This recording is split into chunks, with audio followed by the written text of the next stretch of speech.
Baik, bismillahirrahmanirrahim. Assalamualaikum warahmatullahi wabarakatuh. Waalaikumsalam warahmatullahi wabarakatuh. Alhamdulillahirrahmanirrahim. Assalamualaikum warahmatullahi wabarakatuh. Bapak, Ibu yang saya hormati dan saya banggakan yang sudah hadir di ruang Zoom hari ini untuk mengikuti kegiatan Bu Mary, ini Bu, yang mana saya mod Bu? Ya. Saya sudah mod. Ya, saya lanjutkan Bu. Baik. Baik, saya lanjutkan ya. Baik, hari ini saya akan berbagi bersama Bapak Ibu semua tentang literasi lintas generasi. Mungkin kemudian ada beberapa hal yang tidak bisa tersampaikan secara langsung, tapi kita bisa sharing bersama. Di Bapak Ibu semua, seperti yang kita ketahui bersama, bahwa saat ini kita ada pada beragam sekali generasi ya, beragam sekali kemudian generasi yang ada pada saat ini, Jadi setidaknya kalau kemudian kita membagi generasi ini ke dalam bagian-bagian usia, maka kita akan terbagi mulai dari generasi silent sampai kemudian ke generasi alpha. Jadi setidaknya di tahun 2022 ini kita didominasi atau kemudian berkumpul sebanyak 6 generasi. Secara tidak langsung kita berada berkumpul bersama, kemudian 6 generasi secara tidak langsung gitu ya.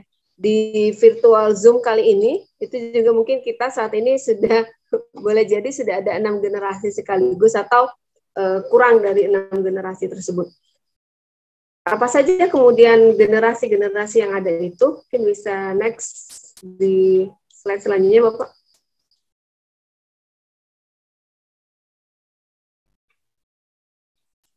Oke. Baik, kalau tadi rekan saya sebelumnya sudah banyak memaparkan tentang literasi, khususnya bagaimana kemudian menerapkan literasi tersebut di dalam kelas ya. Maka hari ini kita coba membagi generasi ini untuk kemudian bisa memetakan bagaimana kemudian menyikapi atau kemudian mengambil bagian terkait dengan literasi di antara banyaknya generasi yang ada pada saat ini. Jadi ada generasi silent ya, itu generasi yang kelahirannya dimulai dari rentang kelahiran pada tahun 1928 sampai 1945. Artinya generasi ini adalah generasi pejuang yang lahir sebelum kemudian Indonesia merdeka sampai kemudian Indonesia ini merdeka. Kemudian ada generasi boomers ya, pada tahun 1946 sampai 1964. Boleh jadi ini adalah generasi-generasi orang tua saya gitu ya, orang tua saya. Kemudian ada Gen X ini kemudian mereka adalah generasi-generasi yang tahun kelahirannya pada rentang 1965 hingga 1980. Maka generasi-generasi ini secara tidak langsung adalah generasi kemudian boleh jadi ya, kalau di saya itu adalah guru-guru saya gitu ya, mungkin di teman-teman juga seperti itu. Kemudian generasi selanjutnya adalah generasi milenial.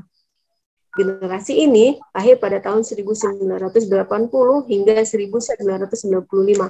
Saat ini saya berada pada posisi generasi Y ya, karena rentang kelahiran saya ada pada kelompok ini, yaitu generasi Y. Generasi selanjutnya adalah generasi Z, yaitu kemudian lebih dikenal dengan generasi digital. Mereka kelahiran pada rentang tahun 1995 hingga 2010. Anak-anak ini, generasi-generasi saat ini, umumnya sudah pada fase pendidikan tinggi ya, mahasiswa. Kemudian ada generasi alpha. Generasi alpha ini adalah generasi-generasi yang lahir pada tahun setelah 2010, artinya rentang 2011 hingga tahun ini, 2022. Maka mereka disebut generasi alpha. Apa sih generasi-generasi ini gitu ya? Kenapa kemudian kita harus membahas misalnya generasi ini? Bapak Ibu yang saya hormati, kita bisa dan pasti pernah mengeneralisasi perilaku seseorang ya. Hari ini kemudian kita bisa berpikir pada saat kemudian Bapak Ibu berjumpa dengan siswa-siswi Bapak Ibu, atau kemudian Bapak Ibu bertemu dengan kemudian mahasiswa-mahasiswi Bapak Ibu di pada satu titik tertentu, kita akan kemudian bergumam dalam hati gitu, yang kayak ngebatin gitu ya. Kenapa sih mereka beda banget ya sama kita dulu gitu ya. Kita akan kemudian berujar, kita di usia yang sama dengan anak didik kita pada masa itu akan berbeda sekali karakternya dengan anak-anak didik kita yang kita jumpai pada saat ini. Jadi berbeda. Bedanya terkadang cukup jauh sekali ya. Gap ini yang kemudian muncul antara setiap generasi ke generasi. Karena rentang antara generasi yang satu ke generasi berikutnya adalah 20 tahun. Maka bayangkan kemudian kalau Bapak Ibu saat ini ada pada generasi X ya, Gen X yang lahir sebelum tahun 80, kemudian harus berhadapan dengan siswa-siswinya yang ada pada generasi Alpha. Maka gap-nya sangat jauh sekali. Ada berapa kemudian dilompati? Ada 2 generasi ya, sampai kemudian muncul ke generasi ketiga setelah generasi X tersebut. Jadi ada banyak sekali kemudian gap-nya. Ada 3 minimal kemudian gap itu muncul. Nah, misalnya ketika orang tua melihat anak-anak muda yang sangat kecanduan gadget ya, nah, anak-anak kemudian mulai kecanduan dengan gawai, ini adalah anak-anak dimulai dari generasi digital, yaitu adik-adik kita yang lahir di tahun 1995 hingga tahun 2010. Mereka adalah generasi Z atau generasi digital ya, lebih kenal sebagai generasi digital. Nah, atau kemudian ketika anak-anak muda melantarkan jokes yang sulit dimengerti oleh orang tua, pasti juga kesannya meledek ya. Boomers nggak ngerti deh gitu ya. Kayak anak orang-orang tua tuh nggak bakal ngerti gitu dengan bahasa-bahasa anak-anak yang ada pada generasi Y, generasi Z gitu ya. Baby boomers, Gen E, Gen Y, atau kemudian milenial, dan istilah-istilah ini akan sering kemudian kita simak atau kemudian sering mampir di telinga kita pada saat kemudian kita berkumpul dengan generasi yang paling kecil, yaitu generasi Alpha. Apa itu generasi baby boomers ya? Yaitu generasi ini adalah mereka yang kemudian lahir pada tahun 46 hingga 64. Tepatnya apa? Tepatnya setelah Perang Dunia Kedua berakhir ya.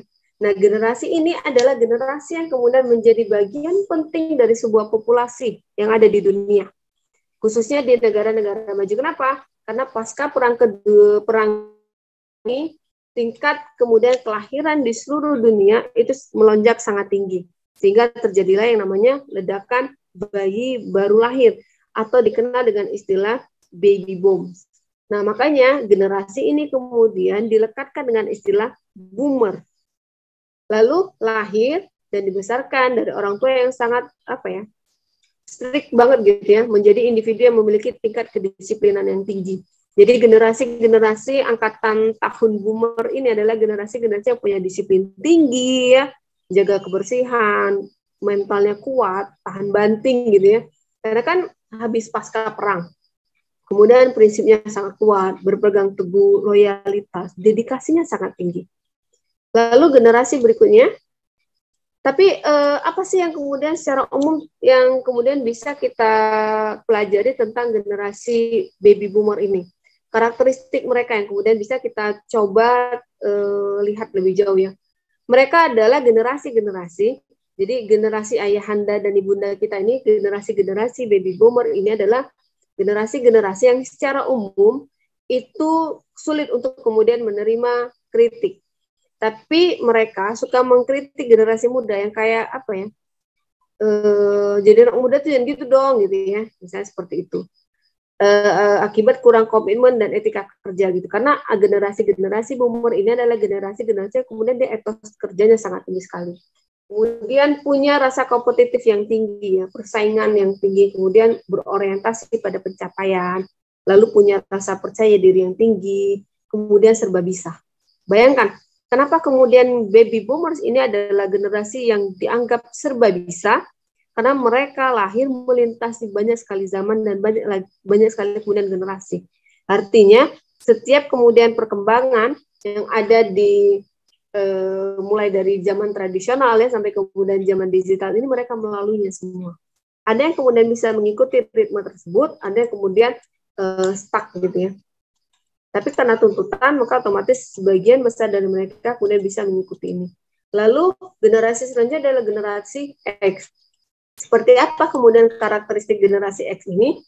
Generasi ini adalah generasi yang kalau dibandingkan dengan baby boomer, generasi X ini lebih punya kemampuan bisnis. Dan kemudian mereka menyukai sesuatu yang tidak formal, ya, cenderung informal. Dia butuh validasi secara emosional, kemudian mandiri, banyak akal gitu, kayak panjang akal gitu, selalu punya win-win solution gitu ya. Lalu bisa menyeimbangkan antara pekerjaan dengan kehidupan pribadi. Jadi bisa mulai memetakan. Jadi teman-teman yang ada di generasi X ini adalah generasi-generasi yang kemudian mereka mampu menyeimbangkan mana pekerjaan, kemudian mana kehidupan secara pribadi. Selanjutnya adalah generasi Y. Ya. Generasi Y ini, kalau kita pada lahir di tahun 1977 sampai kemudian 1994. Apa karakteristik yang umum dari mereka pada generasi ini? Yaitu dibandingkan generasi sebelumnya, teman-teman, generasi Y ini adalah generasi milenial yang mereka kemudian punya keterbukaan, ya, lebih terbuka, menerima perubahan, kemudian ambisius, ya, jadi ambisinya tinggi, punya rasa percaya diri yang tinggi.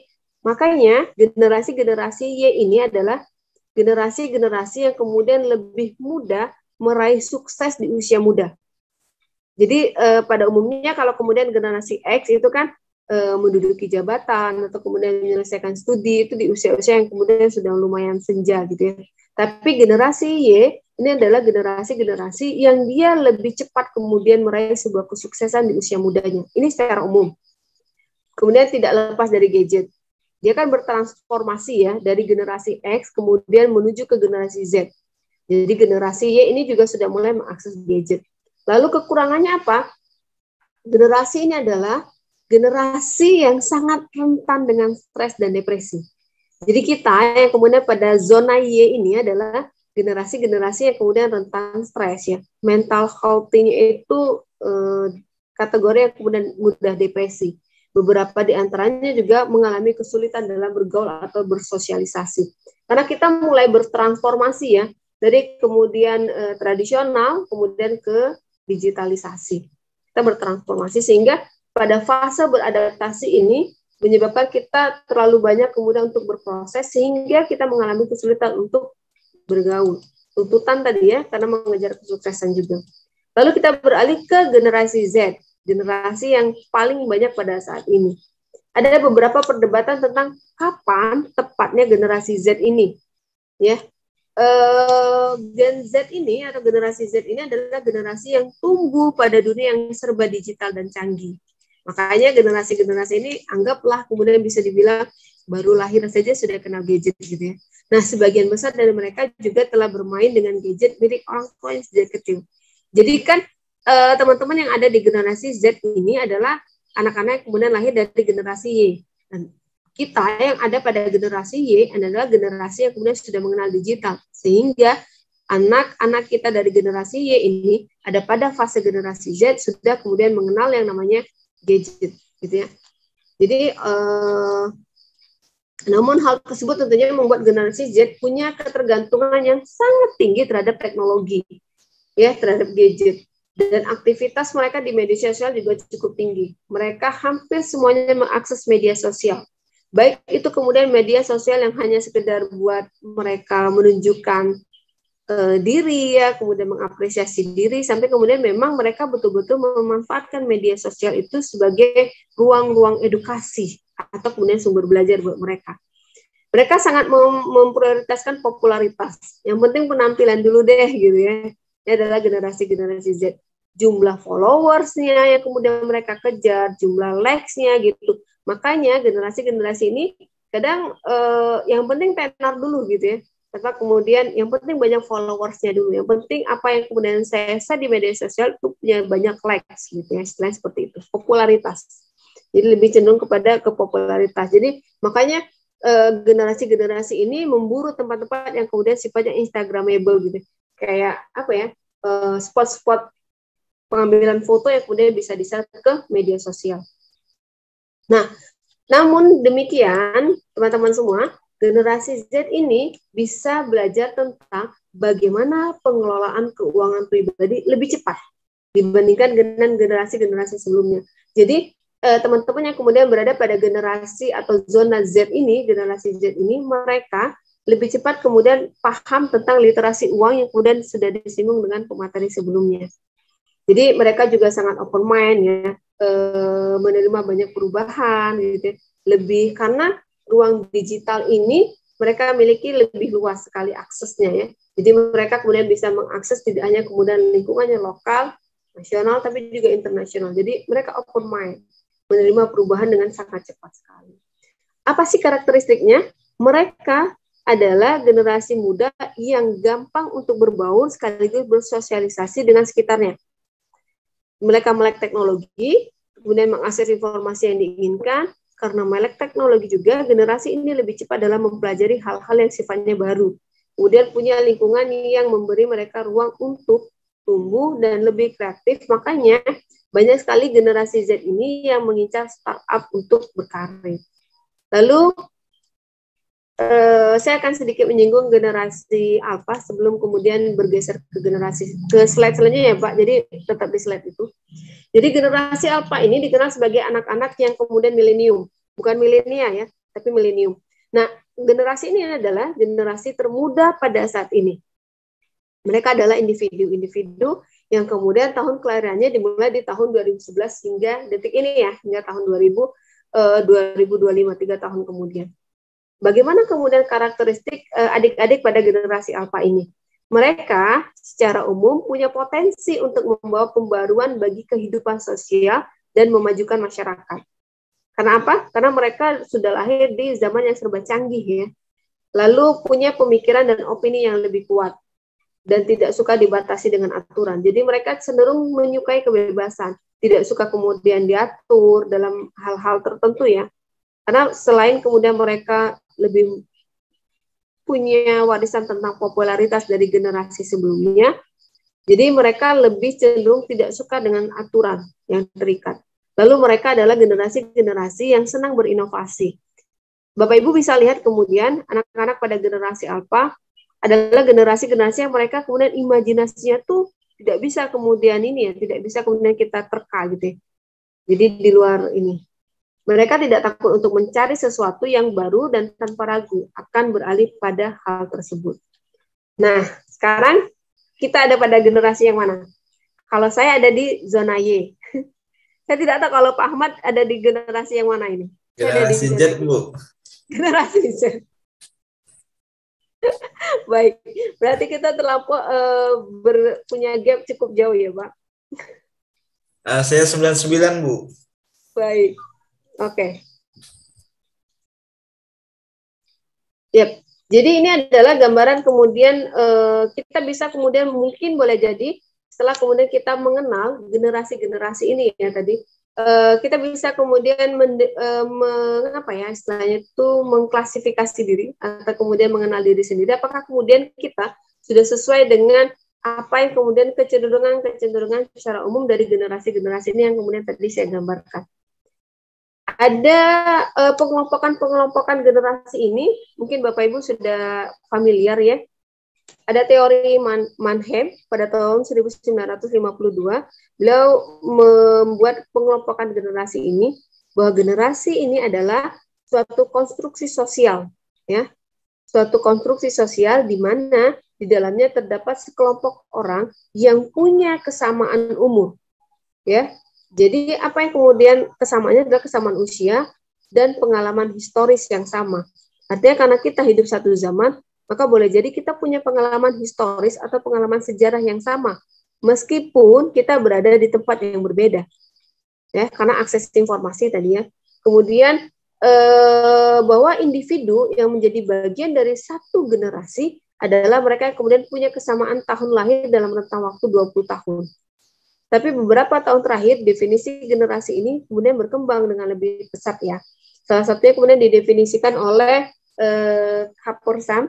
Mereka mengatakan bahwa generasi adalah sekelompok individu yang dia mengidentifikasi kelompoknya berdasarkan kesamaan tahun kelahiran, kemudian usia, lokasi, kemudian kejadian-kejadian yang mereka alami dalam kehidupan kelompok individu tersebut yang lalu memiliki pengaruh secara signifikan dalam fase pertumbuhan mereka.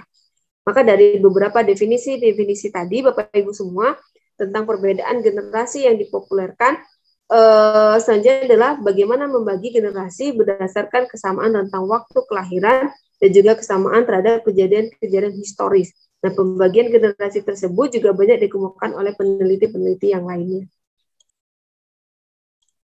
Baik, tadi sudah saya uraikan ya bagaimana kemudian generasi Z, yaitu generasi pasca milenial, mereka kelompok manusia termuda pada saat ini, meskipun sudah disusul dengan generasi Alpha ya. Nah, generasi Z ini sebenarnya adalah kalau kemudian tidak salah adalah ledakan demografi di Indonesia ya, di generasi Z ini. Mereka lebih banyak. Bagaimana kemudian kita coba mengenal lebih jauh generasi Z ini? Bisa di slide selanjutnya, Pak.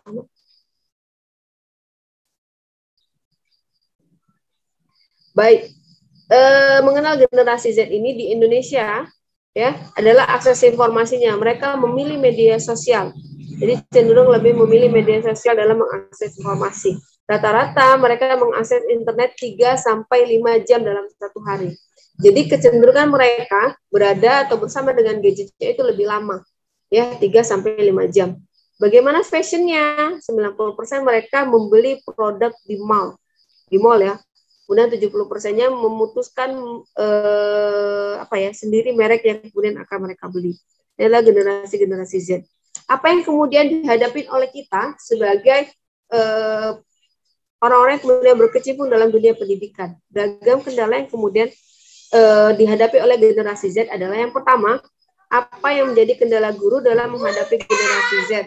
Kemudian, apa yang sudah dilakukan guru dalam menghadapi generasi Z? Mari kita lihat bersama. Jadi Bapak Ibu semua, generasi Z ini adalah generasi yang mereka tidak bisa lepas dari handphone. Kemudian mereka tidak bisa fokus karena selalu main handphone.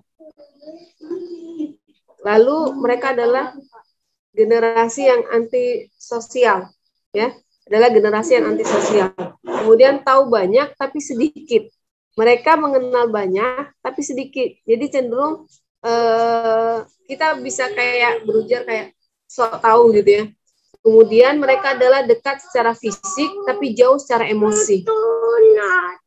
Ya, jadi mereka dekat secara fisik tapi jauh secara emosi. Artinya kita duduk bareng-bareng tapi kemudian duduk bareng dengan handphone masing-masing. Artinya fisiknya mendekat tapi secara emosi tidak. Kita generasi yang dia cuek, ya masa bodoh gitu, tidak hangat. Lalu suka menyepelekan dan impulsif. Suka ngeyel gitu ya, suka jawab, kalau kita nasihatin itu kayak langsung nyamber ngejawab, dan kecepatan mengetahui informasi. Maka kata kuncinya adalah pada menghadapi generasi Z adalah gurunya murid adalah guru, ya, gurunya murid adalah guru, gurunya guru adalah murid. Artinya pada saat kemudian menghadapi generasi Z ini, ya kita belajar juga dari muridnya, kemudian muridnya juga belajar dari gurunya. Gurunya murid adalah guru, gurunya guru adalah murid. Makanya kemudian pembelajaran yang kemudian diterapkan atau proses di slide selanjutnya Bapak. Oke, kalau kemudian proses pembelajaran pada generasi Z ini lebih ditekankan pada dasarnya adalah pembelajaran berbasis pada siswa. Sebelum ini tadi Bapak. Oke. Baik, bagaimana kemudian cara kita berinteraksi dengan generasi Z? Yang pertama adalah kita terbuka. Bagaimana ya kita kemudian bersifat terbuka, kemudian memberi penghargaan, ya, karena mereka suka sekali kemudian diberi apresiasi. Mereka tuh generasi-generasi Z ini suka diapresiasi, tapi kemudian agak susah untuk dikritisi. Maka harus punya pendekatan-pendekatan khusus. Lalu simpati dan empati, membuat model pembelajaran yang menarik. Ya. Kenapa kemudian harus membuat model pembelajaran yang menarik? Karena adik-adik yang kemudian ada pada fase dan zona generasi Z ini, mereka kan sangat melek digital. Jadi ketika kemudian kita tidak bisa menarik perhatian mereka di menit pertama pada saat kemudian proses pembelajaran berlangsung, mereka akan mengabaikan kita karena mereka berpikir bahwa mereka bisa mengakses informasi itu di digital. Lalu kemudian menjadi role model buat mereka. Jadi membuat pertanyaan terbuka, berinteraksi, kemudian target yang akan dicapai disesuaikan, lalu bersikap mengayomi ya, memposisikan diri sebagai seorang teman. Memang agak susah ini ya, simpati, empati gitu ya. Lalu membuat model pembelajaran menjadi role model. Bagaimana kemudian kita menampilkan perilaku yang relevan dengan apa yang kemudian mereka pada zaman mereka saat ini. Apa yang kemudian kita bisa ambil bagian pada generasi Z ini? Yang pertama adalah kita membimbing. Bagaimana kita melakukan proses pemberian layanan bantuan kepada siswa untuk mengantarkan siswa-siswi ini menemukan dan mengasah potensinya, meningkatkan keterampilan, menambah wawasan, memberikan informasi karir, dan lain sebagainya. Misalnya, kita memberikan pengumuman di posting di website, di sosial media, sekolah, media artistik, dan sebagainya. Karena kenapa? Karena literasi pada generasi Z ini adalah literasi media sosial. Ya, literasi tadi kan berada pada membaca dan menulis. Ya, secara sempitnya seperti itu ya. Jadi kemampuan membaca dan juga menulis. Maka generasi-generasi Z ini adalah generasi-generasi yang dia medsos atau kemudian media sosial. Sehingga ada baiknya kemudian kita yang menjadi pengajar untuk mereka juga memanfaatkan media sosial ini untuk sumber memberikan informasi. Ya, melalui website, sosial media sekolah, media artistik, sehingga sekolah, perguruan tinggi juga dituntut untuk menyediakan website sebagai bahan yang bisa dirujuk oleh siswa, mahasiswa untuk mengakses informasi, mulai dari pengumuman penerimaan siswa baru, ya, pendaftaran siswa baru, informasi tentang ujian sekolah, gitu, kemudian jadwal kelas dan lain sebagainya. Karena apa? Karena mereka memang lebih sering dan cenderung mengakses media sosial. Lalu sama tadi kemudian generasi alfa sudah saya singgung sedikit bahwa sama dengan generasi Z, generasi alfa ini juga menjadi generasi yang dia melek teknologi, mereka lebih cerdas secara digital, tapi generasi dari generasi sebelumnya masalahnya adalah tentu bisa menjadi konsen bagi orang tua. Jadi gap yang terlalu jauh ini, kita yang kemudian ada di fase misalnya di generasi Y masih gagap dengan teknologi, mereka sudah melakukan lompatan yang sangat jauh sekali. Apa yang kemudian bisa kita ambil bagian kalau kemudian disinggungkan dengan literasi lintas generasi adalah generasi sebelum generasi Y tadi ya, generasi yang sebelum di generasi Y, kemudian teman-teman yang ada di generasi X, itu sebagian besar mereka sudah bisa kemudian mensejajarkan ya untuk bisa mengakses informasi ya di generasi X untuk bisa mengimbangi pada generasi alpha ataupun generasi Z. Walaupun tentu kita harus menyediakan waktu khusus untuk belajar lebih banyak. Mungkin itu Pak Ahmad yang bisa saya sampaikan. Terima kasih. Lebih dan kurangnya, Assalamualaikum warahmatullahi wabarakatuh.